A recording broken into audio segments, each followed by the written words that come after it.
Tensor data is a generalization of matrix data from 2 dimensions to multiple dimensions. For example, an user item matrix can be extended to a user item location tensor.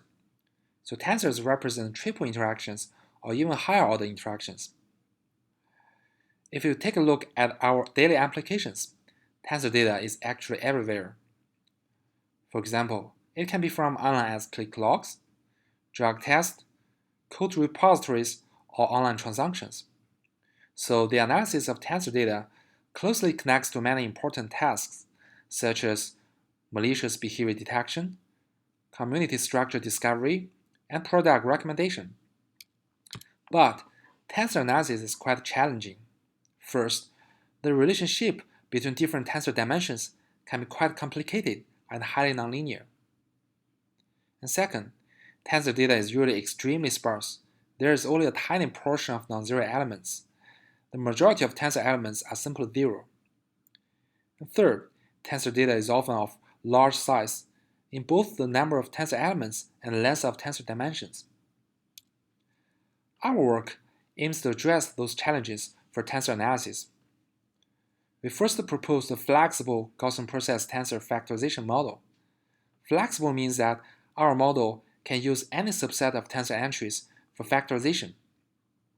So we can use our domain knowledge to exclude those unobserved and missing entries, and only pick up those meaningful tensor entries for factorization. Next, we place a Gaussian process prior over the concatenation of the latent factors, so that our model can accommodate the possible nonlinear interactions between different tensor dimensions. And finally, to handle massive data, we propose the distributed inference algorithm in MapReduce framework.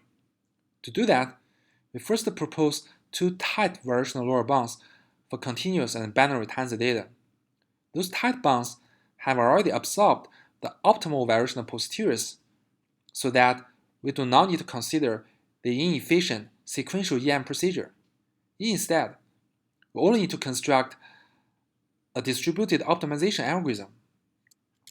Next, to further accelerate the speed, we invent a key-value-free MapReduce procedure. That is, each mapper maintains and calculates a full gradient vector and sends it directly to reducers.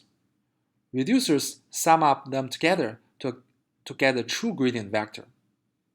In this procedure, there is no data shuffling operation and data sorting procedures on disk, as the standard key-value pair sending procedure will do. If you are interested in our work, please check out our paper and come to our poster. Thank you.